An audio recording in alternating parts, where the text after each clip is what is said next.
avec tant de richesses sur notre sol, avec une nature généreuse, de l'eau, du soleil en abondance, l'Afrique est aujourd'hui le continent le plus pauvre. L'Afrique est un continent affamé. Et comment se fait-il que les chefs d'État traversent donc le monde à mendier? Voici des questions que nous nous posons et que nous n'avons pas de réponse jusque-là. Nous avons l'occasion de tisser de nouvelles relations.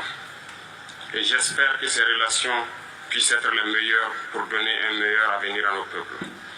Ma génération me charge aussi de dire que, par ce fait de pauvreté, ils sont obligés de traverser l'océan pour essayer de rallier l'Europe. Ils meurent dans l'océan.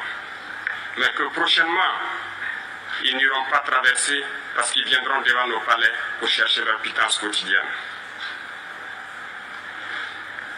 Pour ce qui concerne le Burkina Faso, aujourd'hui nous sommes confrontés depuis plus de 8 ans à la forme de manifestation la plus barbare, la plus violente du néocolonialisme, de l'impérialisme.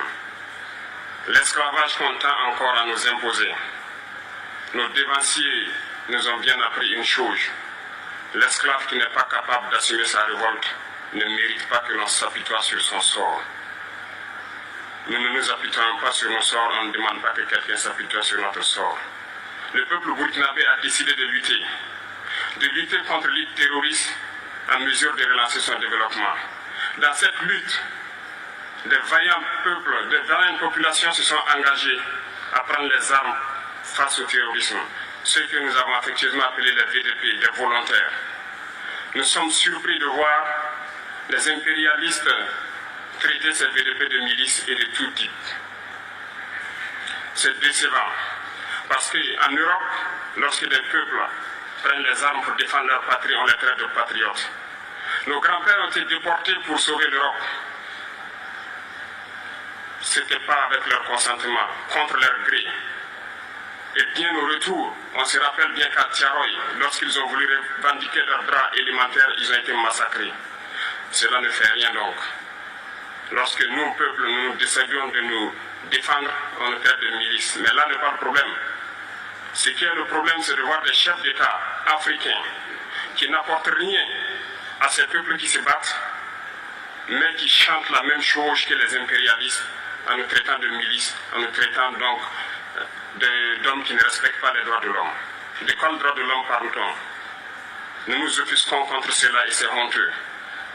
Il faut que nous, chefs d'État africains, nous arrêtons de nous comporter donc en marionnettes qui dansent à chaque fois que les impérialistes tirent sur les ficelles.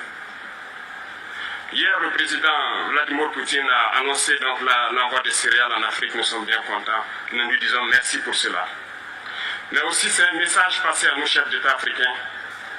Parce qu'au prochain forum, nous ne devrons pas venir ici sans avoir assuré, pour ceux qui ne connaissent pas la guerre, l'autosuffisance alimentaire de nos peuples. Nous devons prendre l'expérience de ceux qui ont pu déjà atteindre cela en Afrique, tisser de bonnes relations ici et tisser de meilleures relations avec la Fédération de Russie pour pouvoir assouvir les besoins de nos populations. Je ne serai pas peut-être long, le temps est imparti et très court. Nous sommes obligés de nous arrêter à un moment donné. Mais je vais terminer en disant que nous devons donc rendre hommage à nos peuples qui se battent. Gloire à nos peuples, dignité à nos peuples, victoire à nos peuples. La patrie ou la mort, nous vaincrons. Merci, camarades. Dans les intérêts du monde entier, pour libérer les gens du nazisme, la lutte contre l'apartheid, contre le colonialisme, n'est pas menée dans les intérêts africains uniquement.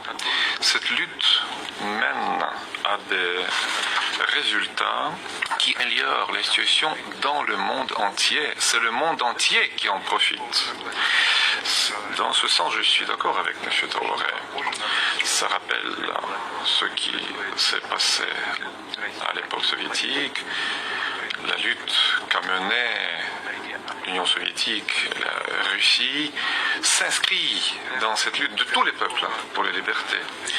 Je donne la parole au président de la République du Cameroun, Son Excellence Paul Biya. À vous la parole, Monsieur le Président.